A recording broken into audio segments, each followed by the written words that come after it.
Nice. Hi, Roger. Oh, that looks great. Oh, that's a little dark. It's a little light. Look at me. My dentist gave me some burrs.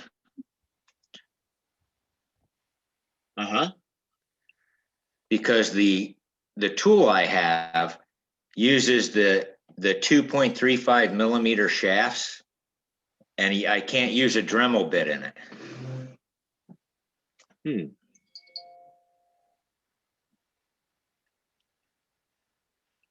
So what kind of tool is it? It's made by Marathon. Okay. It's And it's like a dental drill. yeah. Yeah.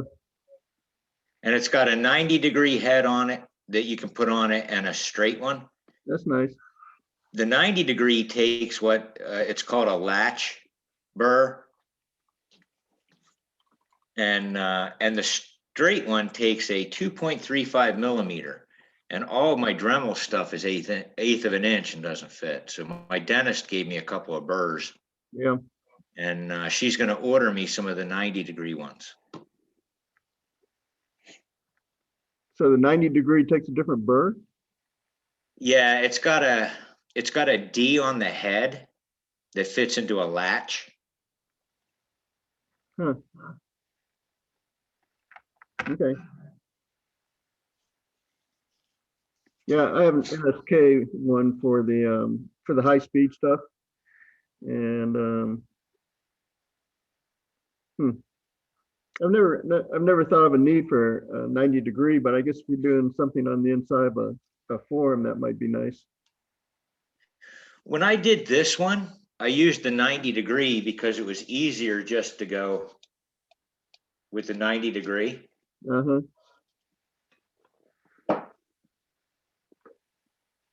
How thin did you turn it, John? I think this one's probably a 1/16 of an inch. Nice. It's pretty thin. A lot of measuring. Cut then measure, cut then measure. Oh yeah. And I was thinking about you when I was turning this thing because I knew I was going to pierce it because it's got no figuring on the wood at all. So I kept going a little bit more, and I think I might have been able to go just. I don't know if I would have gone any more. It's thin enough. It pierced pretty easy. I've not done any real piercing. I don't really have I have a Dremel, and I've used it for texturing and stuff, but I think I'd have to get like one of those high speed things like you guys have to do piercing. I got it off of Craigslist. There's a place in Gresham that I think it's called Really Cool Stuff or something like that. It was like $60. That's pretty good. Wow, that's great. And it came with the 90-degree head. Yeah. And then they do, for $10, they sell a pack of the 2.35 millimeter burrs. And then they also sell, for the 90-degree head, they sell a pack of those, but they're really, really thin. And I broke 2 of them. I mean, sorry to laugh, but. So. Did you break it by pushing it in too hard or too fast or too slow? Actually, I broke it because I didn't have it in contact with the wood when I turned it on. And it's so thin that the end of it started an eccentric circle. And it broke it. But if I put it in contact with the wood and then turn it on, it stays, it doesn't whip like that. Yeah. So if you guys are interested in power carving tools, I did a 30-minute video for the Carving Guild, and we're going to show it in April, sometime in April. But it's on It's on the YouTube channel. I don't know if I've opened it up yet or not, but I'll send you guys the link to it if you want to take a look at it. Oh, I'd love to see it. I'm starting to, that was one of the things that I wanted to bring up at the turning talk about carving, not just piercing, but carving altogether. But it covers everything from Dremels to the Arbortech tools to angle grinders to the NSK. Oh, cool. I just made these for a table. They're feet, bear's feet for a table. It looks like a bear claw donut. Yeah, It's a bear claw. It's a bear claw that I put on a table, a walnut table. Oh, wow, cool. That's cool. That's awesome. I'm not even going to tell you how long it took to make those 4 feet for that table. But Table looked like it had a good finish on. Did you use an epoxy finish or? I did. That table came out a lot better than I thought, because it's got a double crotch to it, so it's got 2 different distinct feather patterns. Oh, cool. And I used the Upstart epoxy.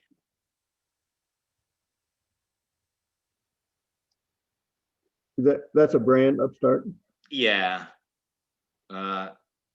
Note to self, make sure that the piece that you're going to put it on is perfectly level, Yeah, no kidding. because it's self-leveling. Yeah. So the first coat I put on there, I was a little bit off on my level and I had to take it off. How'd you take it off? Yeah, I was gonna ask, how'd you do that? I used my Festool 150 sander with, I started with 36 grit. Yeah. Oh, But I had to wait a week and a half, because when the first time I tried it, the epoxy was set but not cured. Yeah. So it was just a gummy mess. So I saw that it had a natural edge. Did you epoxy the natural edge, or how'd you protect the natural edge from the epoxy? I floated the epoxy down the edge. Okay. I let the epoxy run down the edge. I put enough and pushed it over the edge so it ran down. And then I did another one that I don't have these uploaded, so I got to show them on my phone. I did this one, which is also a natural edge, and I flipped it over and I put the epoxy in and I left the bark and the moss in the bark. Oh, yeah. And the interesting effect on that one is when I put the last coat of epoxy, some of the epoxy ran down. So it looks like it's got little icicles coming off the bottom. It looks like the top is iced over, and it looks like it's got little tiny icicles coming off of it. And I was going to take them off, but my granddaughter and my daughter-in-law and my daughter said that they thought it looked better leaving them, because it looks like it's got ice on the top and that the ice is coming down off the sides. Well, someone's probably going to knock them off real easy. Yeah, they're not that big. Yeah. But I was able to keep the moss in the bark. That's cool. And then the last project I did was yesterday, and I did this. This is a piece of black acacia burl with a bunch of wormholes in it. Uh-huh. And I really like the black acacia. This particular piece was pretty dusty. where did you get black acacia? I bought a bunch of wood in an estate sale, and this piece was in there. Huh. Probably a couple years ago. Is that Australian or what? Where is that wood from? I think it came from California. Oh, Hi, Mike Porter. Hi there. Hey, Mike. Hey, who would want a bowl with a bunch of holes in it anyway? Yeah, exactly. I won't hold water. Yeah, then I got this nice piece of madrone. I'm gonna make something for my granddaughter today. Oh, lucky you. Well, Lucky her. yeah, well, she's getting into watercolor painting, kind of like me. So I'm gonna make her a brush holder, put her brushes in. Anyway, Nice. Yeah. oh, she's a sweetheart. She's 14. So actually, she's got a real aptitude for art. It's kind of nice to see. She wants to get on the lathe, and I've held her off because of the COVID, but I think I'm gonna, since we'll have our shots here in the next month or so, we'll work Okay. on that this summer. Great.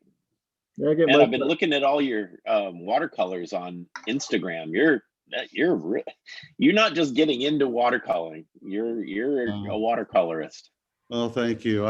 You have your days and then you have your days. So you only Yeah. see the stuff I'm willing to show people.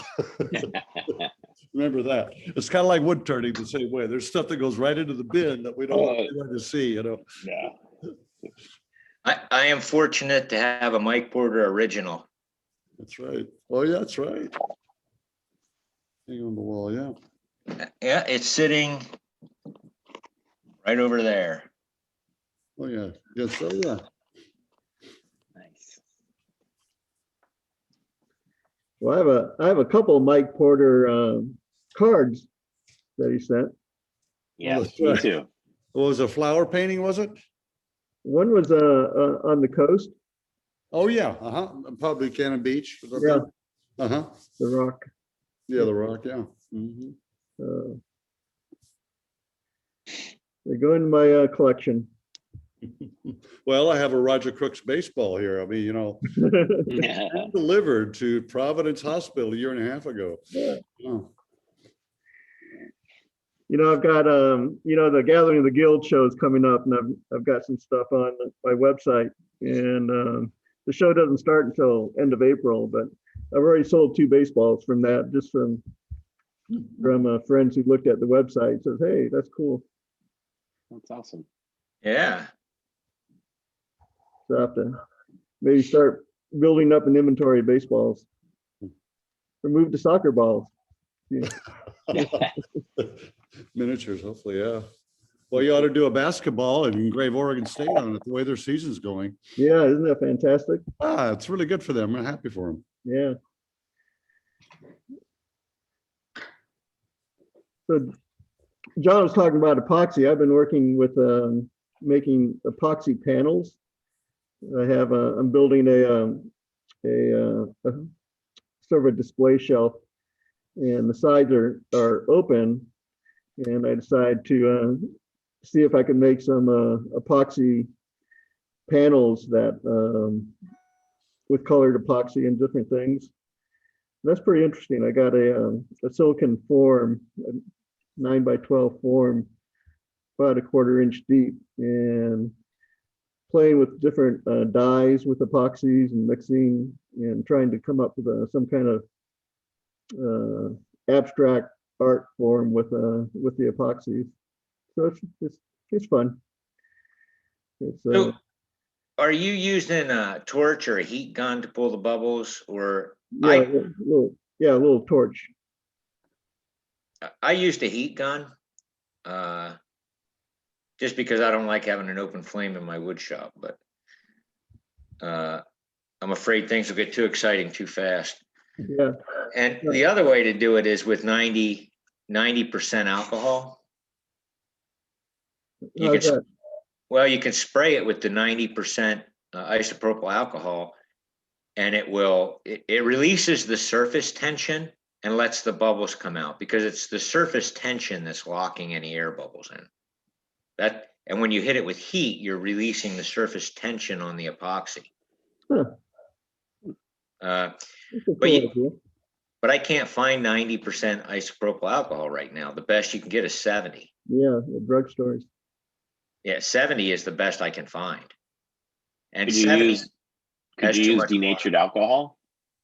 No, No. they say don't. I wonder if it's because the isopropyl is a little more oily. Maybe the oil is the thing that breaks up the surface tension. I don't know. I'm just blue sky. Well, actually, I did some research on it, and what happens is when you hit it with the isopropyl alcohol, the isopropyl alcohol flashes off so fast it breaks the surface tension and pulls the bubbles to the top. So it's the flashing off of the liquid going to a vapor that's pulling any bubbles out of your epoxy. Then I guess I would wonder why the DNA wouldn't flash off faster, because it's 100%. I agree with you, Bill. Or It like might. MEK or naphtha, or one of those super Acetone. flashy. Acetone. Yeah. I was surprised. I didn't really have very many bubbles like I expected. But I tell you, these little stirring things that you can put on your grill, Yeah, that they really help. You can, clean them right away. or just leave it on there for the next one. Well, yeah, I tried that, but what happened to me is little pieces of it flaked off, and any little imperfection that gets in that epoxy shows up. Yeah, it would for a tabletop for sure. I Yeah, think what I'm doing, I'm not sure that it would. It's I haven't taken any pictures of it, but I'll have some pictures next time maybe. But yeah. For the tabletops, the first one I did, I can see a few imperfections in it. Nobody else seems to notice them, but I know they're there. yeah, The walnut one though came out absolutely perfect without a flaw in it. But I also poured that, made sure it had no bubbles, no imperfection, and then I left. I left the shop because any dust you stir up at all will wind up on that table. yeah. And then when I redid my Purple Heart table and did an epoxy top on that, I had that thing perfect. Left the shop. I came back the next day and a bug had landed on the end. And Hey, you make that a feature. no, I sanded it out and redid it. But yeah, some kind of bug or fly or beetle landed on it and rolled down across the one end of it. And I mean, it was perfect except for where that stupid bug landed on it. I saw it at a bar someplace that had bugs featured in it. So it was like No, that's cool. pretty thick epoxy coating, and they put all kind of bugs in there. So it looks sort of neat for a bar. It was a conversation starter. I have a friend of mine that collects coins, and Yeah, his wife, for his birthday coming up in September, wants me to do an end table and put coins in it. yeah. And but I told her, you send me what coins you want in it.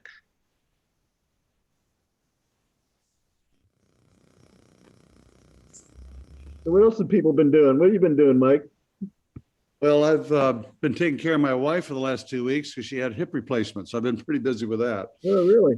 And she's up and around pretty well now, and I know she's doing better because I got fired from loading the dishwasher. Now she's doing it again. So that's a good sign that she's back to normal. So it's fine. So in fact, today I'm going to turn on the lathe. And like I said, I have this little project going to make, but I've been pretty much focused on her in the last 2 weeks. So Is she up enough to go to physical therapy yet? not yet. She goes to the doc for a 2-week post-op on Monday. And then, but physical therapy for hip replacement is walk. Yeah. Fundamentally, there's a little bit that they could do for the sore muscles, but if she's healing normally, it's walk and limber up and get the strength back. And so, it's in her right side, so it'll delay her driving the car for a while. So probably at least another 2 weeks. Yeah. At least, yeah. No, she's fine. She'll do pretty well. She's done really well, actually, overall. So. Good. So you mentioned you're getting your vaccine shots coming up? Yeah, last week I got the first one. Did it through getting online early with Walgreens, 6 o'clock on Monday morning. The field was wide open. You could pick the day and the time. It was, and all the different Walgreens in our area were on that one list. If you have a Walgreens account, it was super easy. So I get mine tomorrow at the convention center. Good. I haven't been able to get an appointment yet. Are you meet the age criteria? You're kind of a young looking kid anyway. I'm under 60. Oh, yeah. Yeah. I'm driving behind the ears yet. So I keep trying to sign up and it says no appointments available. Yeah. And as soon as I put my age in there, and I mean, I really don't have any huge health risk factors, so that's okay. All the first responders and people of high risk can get it first. And then if there is an adverse reaction, I'm safe. Yeah. My daughter, who's homeschooling, her youngest, was able to get the vaccine. You know, what is she, 51? And because she's homeschooling. She met the criteria of a teacher. So, yeah. But anyway. Interesting. I get mine on the 27th of this month. I got to go to the airport to get it, I think, but I don't have a spleen, so I'm a little immunocompromised. Oh, Cool. That's how I got in. Okay. Well, what turning topics do we want to talk about today? I put out a suggestion. Anyone getting new wood from downed trees that came down during the storm? Yeah, a lot. I've got lot. tons Too of much. too. Too much. I've got 3 cherry rounds that are, I can't even put my hands around them. I don't know what the heck I'm going to do with them. I was very greedy. My eyes were bigger than my lathe. Today I'm going to collect this. Oh, do you need a pickup truck? I got it, and I got somebody coming to help me already. Okay. But- What are you Cool. picking up? I didn't see that. Oh, it's a massive cherry burl on a flowering cherry. Oh Wow. man, Is that's that the one? awesome. Is that the one I sent out on? No, this one happens to be a friend who knows I've been turning. It's a friend of Oh. a friend. Oh, That's interesting. man. So the rest of the tree was taken down in September, and he's been saving that for a woodworker to come along. Yeah. Make sure you dry it slowly. Mm. Although it's a burl, so it'll Yeah. I have a bunch of Arnie Hollander's Madrone from about 3 weeks ago. So that's nice wood. Did anybody else go down and get some of that? He had a lot of it. No, I didn't. I don't have any room. Yeah. Well, So, some of you know, that's my problem. I have too much room below my shop. So. Are you gonna cut that madrone up and then dry it, or? Well, Willing's coming over and he said, we will cut it, and then he wants to boil some of it. So I don't know if that really helps a lot or not, but I had good luck before rough turning it and having very few splits. So I don't know which is best. Can anybody have an opinion on that? That's what Dale does. He boils his madrone. Yeah. I don't know. I've never tried that. But Bill, what are you gonna do with those big cherry rounds? Have you cut them? Well, so I I couldn't even lift them up. It took 2 people to lift each of them up to the bed of my truck, but somehow I got them down by myself, and my wife helped a little bit, but she wasn't lifting. She was holding the hand truck. So I waxed the ends and covered it with the tarp, and I'll probably split them in half and then call Dale. Borrow his bandsaw. Yeah. Oh, I don't know. It's really pretty wood, and I have one of the logs is right in the middle is the graft line, so I'm super excited about that. There's no figure to it really much, I don't think, at least from what I can tell. But yeah, I love cherry. One This is- thing, I'll probably- since that's so big, rather than do bowls, have you thought about doing some big platters or things like that? No, but I probably should, because I'll have a lot of like probably little pieces in between the pith and such. But yeah, my bowl stock, my rough turn bowl stock is starting to deplete. I need to kind of keep shifting it. So put the drying stuff up and make more stock for the next year or so. Yeah, I've been looking at some of the stuff I haven't cut up yet, cutting it for hollow forms. There's a lot of information about how to cut for bowls. But I'm looking for platters and hollow forms now. So a big round like that, you can get some good platters out of that. Yeah. Well, I'll give you some of it if you want. If I can cut it to prep it. If you want any, I don't. I'll turn a couple platters for it. Yeah, I'd be happy to take some after you cut it. Okay.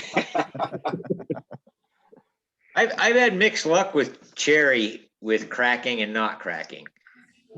Yeah, I love it. It's like Madrone a little bit, or I feel like it is. It's just such a pleasure to cut. But like you said, drying it sucks. I finally figured out the way to do it. I turn it thin. I turn it. Oh yeah. And then I dry it very carefully. And that's just a natural edge one. But it seems to not crack as much when you turn it thin, obviously, because there's less stress on it. But When you say you dried it carefully, what does that mean? on the floor, on stickers in my shop, I have an insulated shop, so I'll not put any heat in it, obviously, but just keep it at a certain temperature so it doesn't fluctuate too much. Keep it down for a while on the floor, and then if I see any cracks at all, I'll check it like every day, every other day for a couple weeks. And then if I see any cracks at all, that's when you need to put the CA glue in it. And then I'll put it up as soon as I see that there aren't any more cracks and it's getting a little lighter and not quite so heavy. I'll put it up on I have some racks, like some wire racks, shelving. I'll just put it up top there and just let it sit for a while. So what's the difference between doing that and putting it on the floor? I think the floor is cooler, and that's what Dale does. So, Okay. he told me that's it's always good to keep it low to begin with, so that it doesn't dry as quickly, because it's not as like theoretically it's cooler down below than it is up high. And Okay. There's also less draft along the floor than there is on a shelf. And the problem with you put it on a shelf, you got a draft on one side but not the other. So you've got a drying situation. That's why that plastic wrap is so good. Yeah. It's wrapping. I take that. I'm sorry to interrupt, but yes, I do. I put plastic wrap on the top of it. Yeah, I forgot that when it's down on the ground. But the only problem with that is you got to watch the mold. So I spray a little bleach solution all the way around each bowl. So, because I get really moldy. Your bowls don't get COVID then, right? My bowls don't get COVID. And I spray a little in my mouth sometimes. Just to, yeah. I've heard that works. Yeah. Someone told me that. So you spritz it with bleach and then you wrap it? Yes. Yeah. Okay. Or I'll let it dry for like an hour if I'm doing something else. Just Does to it dry really the surface. You dilute the bleach a lot? I do it. I know I've heard it like you do 1 to 10 in water, but I do it 50-50. Okay. I fill up half a squirt bottle with bleach and half with water. Okay. And that way I feel like I don't have to wet it too much. Then no spray it in your eyes. I try not to. Just my mouth. By contrast, the cherry is easy to turn. Well, I did these last week. These are both Purple Heart. Oh, Ooh, wow, that's a big And, piece of Purple Heart. And then this one, oh, yeah. Cool. I got a perfect spiral on it. Yeah. But unlike the cherry, I have to stop pretty freaking often and sharpen my tool. Because those two right there took me probably 3 or 4 times as long as any other bowl, just because I had to keep stopping, sharpening, because Purple Heart cuts great when your tool is sharp. Was it dry? Pretty dry? Oh yeah, it's dry. Okay. It's a little dusty too when it's like that, wasn't it? It is. I have my dust collection going and my respirator on when I'm doing that. But they came out really, really nice. And then I spiraled the edge of that one. It's the first time I've tried to spiral a Purple Heart bowl that large. And I made it through about halfway and had to stop and sharpen the cutter. Wow. Well, you were just getting tear out? Yeah, it was chattering the tool a little bit. Mm-hmm. I mean, I've done so many spirals that I can actually tell when the cutter's starting to get dull, because I can feel that little bit of chatter to start. And if I stop and sharpen the tool, it's fine. If not, it'll just start tearing off the tops. Okay. It's a feel and a hear. I can hear it and I can feel it. Purple Heart is tough wood because it's becoming the replacement now for teak in ship's keels.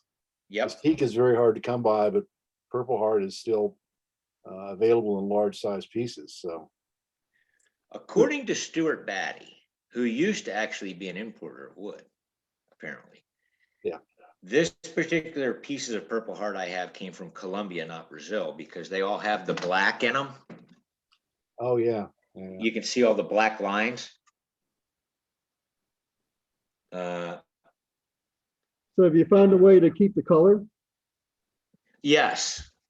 So the Purple Heart, what I have found is the problem, the reason why it turns brown is because of lack of sunlight, lack of natural lighting. So I use the be-all system on that one, the 3-step be-all system, and use that Carnauba. And like this one last week was more brown than purple, but I have it sitting on the counter in the kitchen where it gets a lot of light, and it's almost as dark purple as the other one now. It's the absence of sunlight that turns them brown, not the presence of sunlight. Really? Yep. That's interesting. That's like the opposite of most yeah. woods, I think. Yes. It's counterintuitive. It's very counterintuitive. And then the other thing, if I really want to make it purple, then I'll hit it with my heat gun and get it really, really warm before I do that last sanding on it. And then that'll bring it out to be a really deep purple. But I thought the same thing. I thought that, the sunlight was turning it brown, but I did a lot of research, and actually Stuart Batty sent me a link to some botanist, chemist person, and they responded and they told me, no, actually it's, I'm thinking completely 180-degree opposite. And they're right, because I set these up on my counter for a couple of weeks and they turn a really deep purple. But if I put them in the cabinet out in the garage, they'll never turn purple again. So once the color is developed, does it stay purple? It'll stay purple as long as it gets sun. Sun. If you take it out of the sun, like these two bowls and the coffee table I have, now that they're purple and sealed, they will probably stay purple. And if they turn brown, it'll take 20 years. That's interesting because I have some Purple Heart sitting in my shop that has never seen sunlight in the last decade, and it's still nice and purple. Yeah. I Right. have some- It's got something to do with the natural. It's not the UV from the sun that's getting it. It's something, some other spectrum in the light. So it doesn't necessarily have to be direct sunlight. It has to be light. And I have all that Purple Heart in my garage too, and it stays purple. But when you work it is when I find it turns brown. Yeah, Interesting. I was gonna say the same as Jim. The Purple Heart stuff I have is purple until you work it, and then it turns. Brown. Wonder if it's caused by the heat when you're working it. You know, cutting wood causes heat, and it's right on the surface. Maybe it changes the color. Mm-hmm. Can you post that link, John? Yeah, I'll have to find it. Yeah, I'd be curious to read about that because it Yeah, me too. like Osage orange turns brown, and also the flame box elder. Yeah. You know, you lose the red color, but that's from oxidation of the pigments. This goes the opposite direction, and maybe with this one the reduced pigment is purple and the oxidized. Yeah. Yeah. 'Cause I always thought The when, heat. Okay, all right. Well, maybe that's not unreasonable. The heat I can see pushing. Away from the surface. Well, the heat could drive oxidation, and if the oxidized form is brown, whereas the reduced form is purple, then yeah, that sort of works if that's how that pigment works. But that's different from all the other wood pigments then. Well, you also have cherry that'll darken with sunlight, Also, but then it'll still fade later on, but it takes a long time for it to fade. That's when I've read about Purple Heart, what I've read. Sunlight or heat gun to draw out that purple when it's fresh cut, but then over the years it'll just fade. This Purple Heart I have is probably 30 years old. Yeah, even old Purple Heart, when you first cut it, is going to be fairly brown because it's sealed inside, and then it has to react and turn purple on the surface. Right, either through heat or sunlight. Mm-hmm. And like I said, the one with the spiral on it, that one was pretty brown, probably a couple weeks ago. Well, probably a week ago, because I only did it a week ago. And the purple's coming back. so it's a shiny surface. Was that just off the be-all? Yep. Yep. Yeah, it's cool. But I will admit, I did get that one and this one, you can see this one's a lot more purple. This one was probably 2 weeks.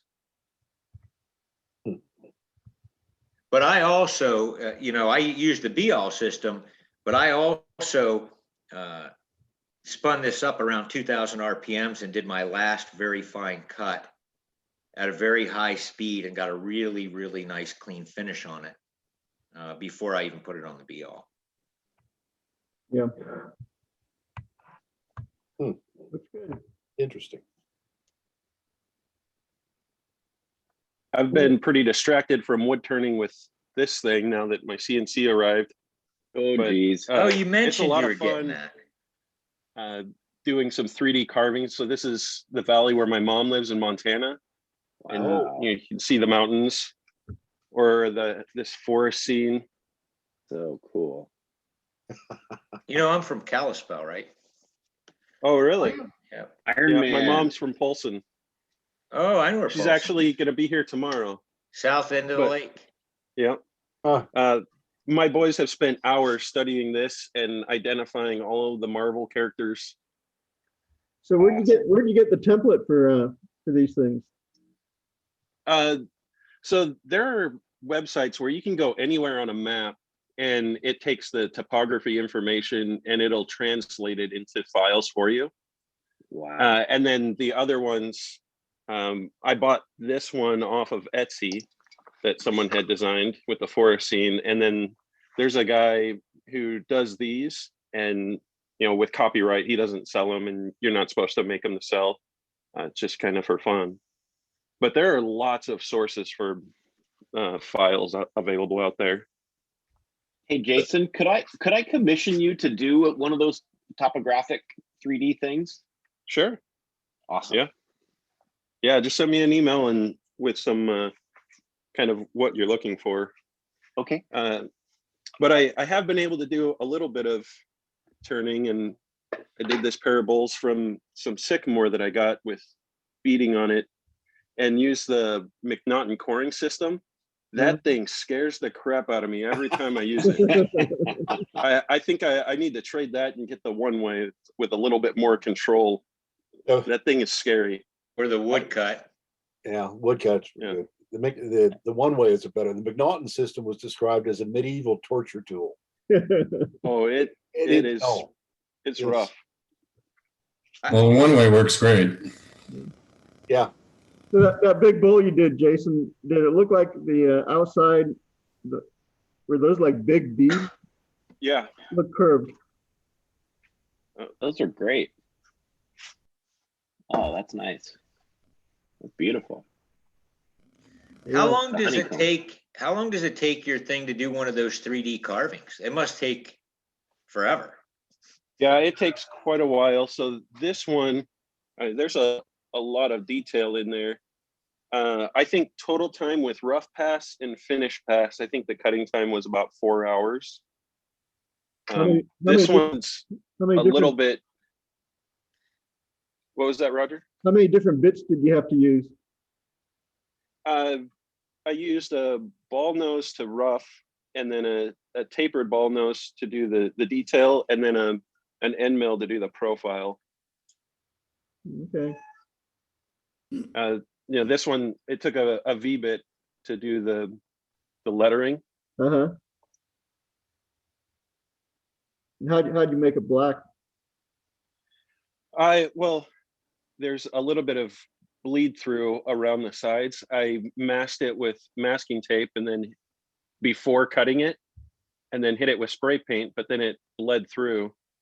So I had to try and work to get it cleaned up a little bit, but so what I still need to figure that out a little bit. What I do on that is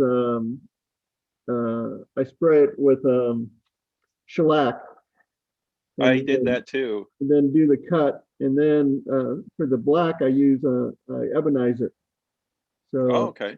And if you put when I used diluted shellac, I did get a little bleed out, but when I put full strength shellac on, I didn't get any bleed out. But the ebonizing works really good. Yeah, on this, I actually used some India ink and an ink roller. That's how I put the color on the surface for this one. Oh, smart. So you colored the whole thing, then cut it? No, I rolled it on after cutting it. And so by using the ink roller, it just got that high surface. So, with that ink roller, just rolled ink onto the roller on another surface, and then rolled it onto here and got a pretty nice, just on any part of the surface that was untouched by the cutter. Really? I'm surprised. This guy has another file for Star Wars, so I need to do that one too. Are you using Vcarve for your CNC? Yep. So what's the surface of the ink roller like? Is it absorbent or is it just rubber? It's just a fairly hard rubber. Okay, cool. And so like ink block printing, that's exactly what that roller is for, is ink. All right. Also called Thank a you. brayer, B-R-A-Y. Yeah. Also called that. Yeah. Yeah. I would have thought you'd gotten in on some other places where you didn't want it, but There's a little bit, but it's pretty clean. uh-huh. Yeah. Well, But yeah, it's not perfect. certainly easier than doing it by hand or anything like that. Oh yeah. So yeah, CNC machines can be a lot of fun, but there is a learning curve. Oh yeah. So Harvey, you popped in there. What are you up to these days?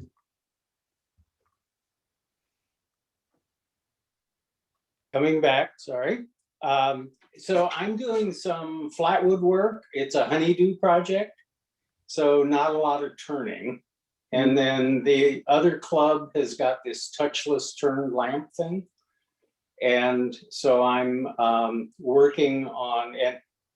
And the demonstrator who did that, it's a like a very shallow bowl with a diamond rim around it.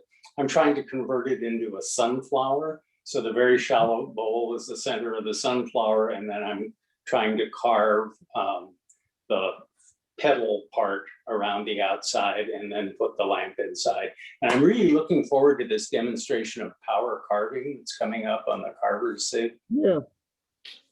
Yeah, I was going to send the link out to you guys. We're talking about carving before a lot of people got on, but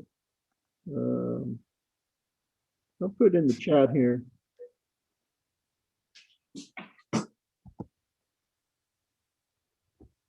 So Thanks, Roger. for those who don't know, we started up a carving guild. The old carving club went from, I don't know, they had 200 or 300 people down to about 10, and it basically died. So a number of us sort of got together, and there was a carving SIG, special interest group, in the Woodworkers Guild. And so that's sort of our starting base. And so we started, it's called the Oregon, geez, I forgot what we call it.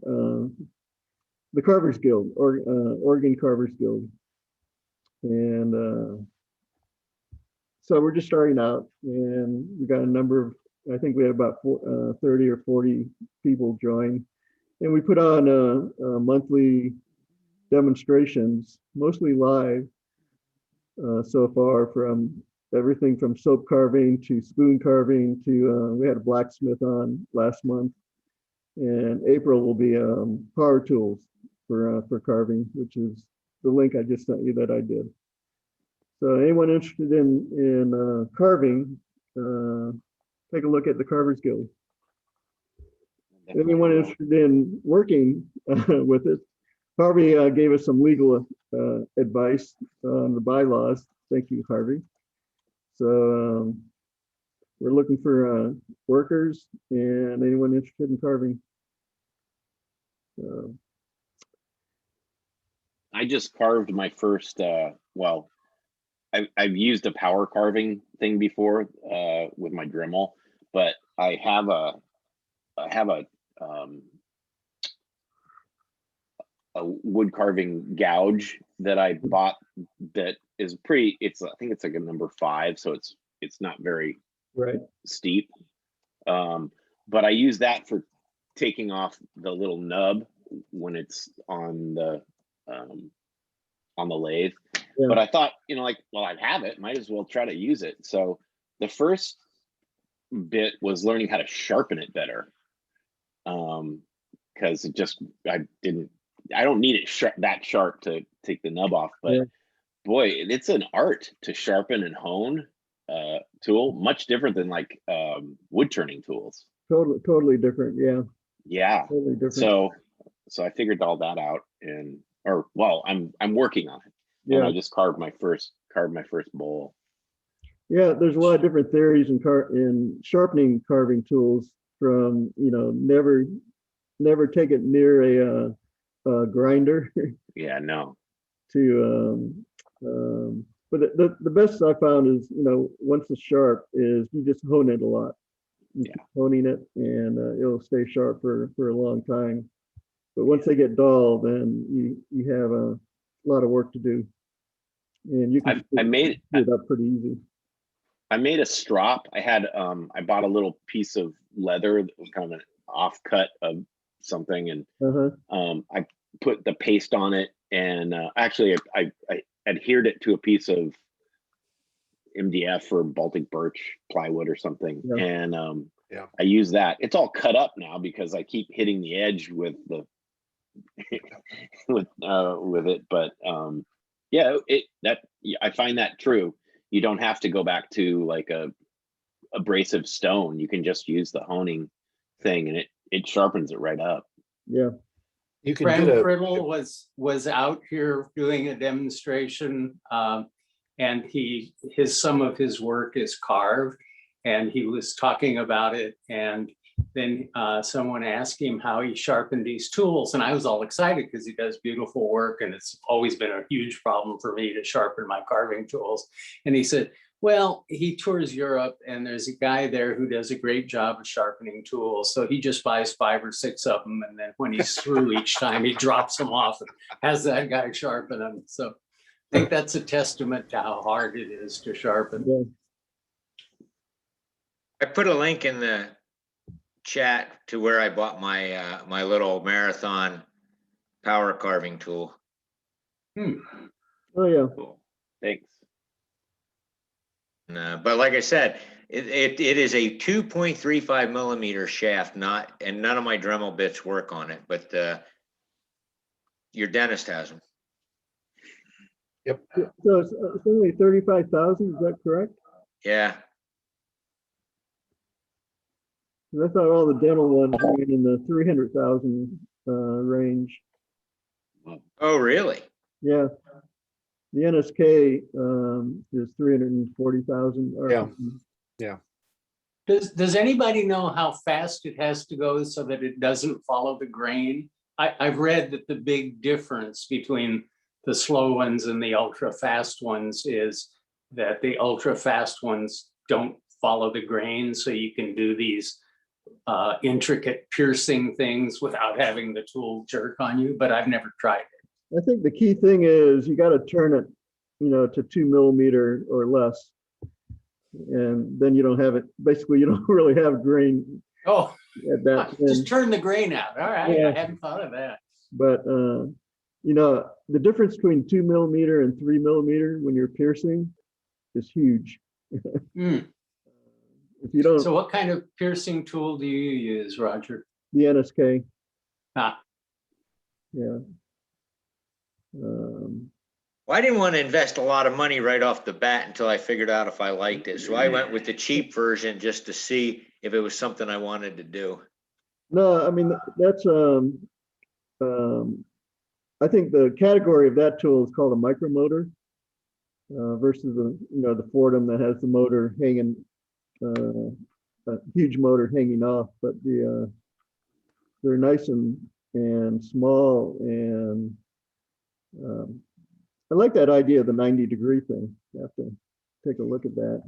Yeah, it's very Yeah. convenient, like the dental handpiece. Yep. Yeah.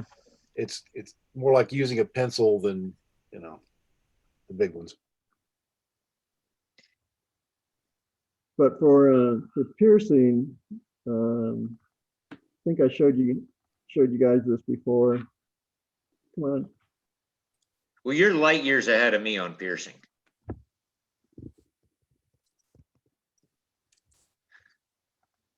Like I said, this was my first and only piercing project I've ever done so far. So this is one of the ones I started out with a spear, cut it in half, then hollow it out. But on this one, the top was under 2 millimeter, but down here was about 2.5 or so, and you could tell a huge difference in cutting these lines. It would go really easy, and then you get down to 2.5 millimeter, and it was a little more difficult. So it's really, really huge to, if you don't get it thin enough, piercing is a pain in the ass. But if it's thin, it goes really quick. That turned out nicely. Yeah, and I dyed it first. I've tried it both ways. I tried dyeing it first or dyeing it afterwards. And I think I like dyeing it first. But you could go either way on it. And then did you blacken the insides of the piercing, or did that come from the bit? It came from the bit. Now Kathleen, when she does hers, well, she bleaches her stuff white. So, but she goes in and sands all her piercings. All those little holes. Yeah, and so I guess that's why she gets several $100s for all of her stuff. But I think if you bleach it white, it just makes it look better. With the color, with the dark red I had, I don't think it makes a big difference. But I think the black looks nice. yeah. So when I did my piercing, I think the bit I used for those is maybe a millimeter and a half. Uh-huh. And I was thinking after I did that one that I should have just used a slightly larger bit. I think my holes are maybe too small. Hmm. Well, So for when the you're- high speed ones, the standard bit is called a 691L. You go to Tree Line or someplace that sells those bits. That's the one that most people use for piercing, and it's thin, but it's not thin enough that it breaks a lot. I've only had one break on me. What was that called? I think it's called 691L from Tree Line.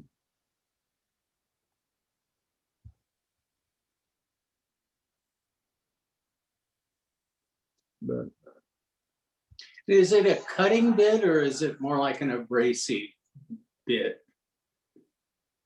You know, is it fluted or is it bumpy or? it's it's so small. I would say it's more of a flute than Yeah. All right. than a bump.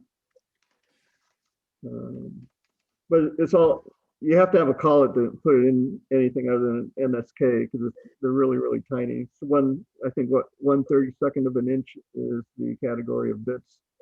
Geez. And Wonder how many millimeters that is. yeah, Bet there's a conversion function on Google. I'm sure there is. I'm sure. And on your phone. But anyways, there's three size bits when you get into carving. There's the 1/32, and then they go up to the 1/4 inch ones for the Fordham. And you can buy lots of bits. Well, the one thing I did notice about the dental bits that my dentist gave me is some of them aren't sharp on the point. So, He probably gave you used bits for one, right? well, yeah, For that. yeah, but they're sharp. They're plenty sharp enough for wood, maybe not sharp enough for a tooth. I'm just thinking that maybe the sharpness that you're talking about is why he put it in the used bit bucket.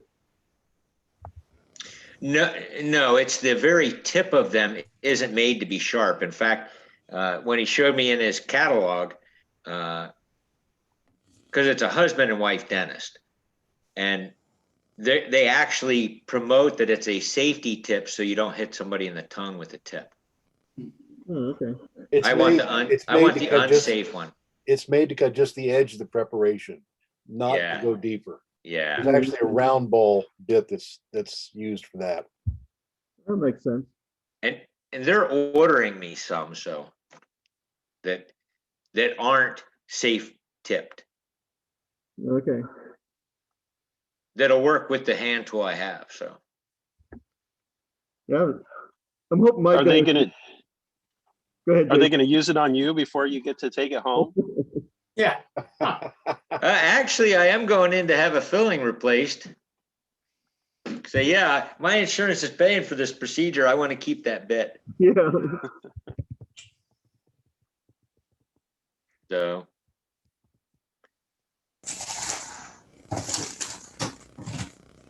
It's all good.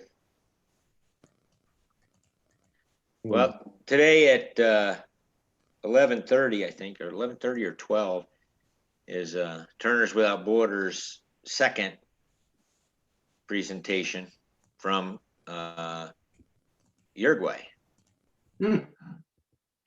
This the one in Spanish? Yep. Yeah.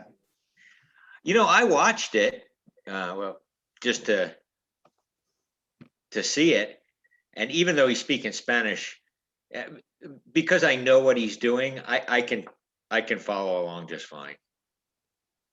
I mean, he could be saying all kinds of bad things about me when he was doing it. I don't know, but Is the demo serving a bowl or hollow form. a hollow form? Okay. It's very interesting because it is a completely different culture. And he actually climbs up and sits on his lathe bed on the ways to do the hollow form from the end. I think I've seen David Ellsworth do the same thing. Right. Yeah. The horse. Yeah. I sit on mine quite often when I'm sanding. It's just easier. Huh, okay. So can you move the headstock to the end, or is it a stationary headstock? No, I keep the headstock where it's at and then move the tailstock far enough down and I can sit on it. Okay. It's a pretty big lathe. Yeah. I can move my headstock to the end, but usually I'm lazy enough, I don't want to move it, so. I just rotate mine out because I have a shield over top of my lathe and I can't really sit on top of it because I'll hit my head on the light. Yeah. So I just rotate my head 30 degrees out. So Jason, do you have all your spheres done for that project you're working on? I think I've probably sold like 15 or 20 of them to him so far, and he wants to keep going. So he's ready to launch his product. And so I'm still struggling to try and figure out how I'm going to produce that much dry blocks of wood. Yeah. I've got about 15 cubes of redwood sitting in kind of like a kiln. It's just a big box with a fan in it. But he says he might have a line on someone that could provide blanks. You put a light bulb in your little kiln? No, it's sitting outside. Okay. And so I figured that just going through spring and then into summer should be a nice gradual ramp in temperature. So we'll see.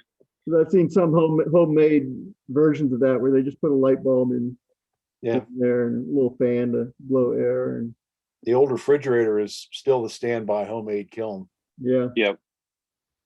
Yeah. You know, but I think those would probably dry faster than I would want to dry a full-size block. I think with a full-size block, it's going to have to be pretty gradual. With a bowl, you can dry it quite a bit faster because there's just not that much depth and differential. How big are the blocks? I think I have them ranging from about 12 by 12 by 12 up to about 18 by 18 by 18. Yikes. Wow. So there's no way I'm going to get them dry, but I can, as long as I start getting them close. And he's fine with cracks. He likes a little bit of that rustic look, so the cracks are fine. But if I can get it partially dry, that'll make a big difference rather than dripping wet. Yeah. So what's Jason? I made a kiln, and instead of using a light bulb, I used one of those. They fit right into the socket, but it's like a reptile heat lamp. Yeah, like it's what they use for lizards and other things Yeah. that need to keep warm. And then I put it on a rheostat, and that seems to work pretty well. You know And how plus it- YouTube will give you suggestions for things to watch. So I was watching actually a video about ukulele, and I got an Ashley Harwood video of her building a kiln, wood kiln, with that fellow from Ashland, Dan, shoot, he's And Tilden. Tilden. yeah. Yeah. Tilden, right. Anyway, it's up there if you're interested. She uses it looked like 3/4 inch insulating boards, and she just tapes them together. And it struck me as a really flexible way of developing a kiln space if you had an odd spot and say a refrigerator didn't fit. The foam insulation works really well for that, because you can just build a little odd shaped thing, line it with the foam insulation. And I've seen people use heating pads in, because a lot of them will come with timers. So you've got your on off cycle in your heater already. So there are ways.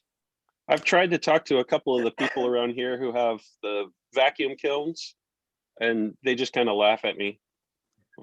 You'll never get anything that big dry. Like, I know, I just want to get it started. So what does the guy do with the big spheres?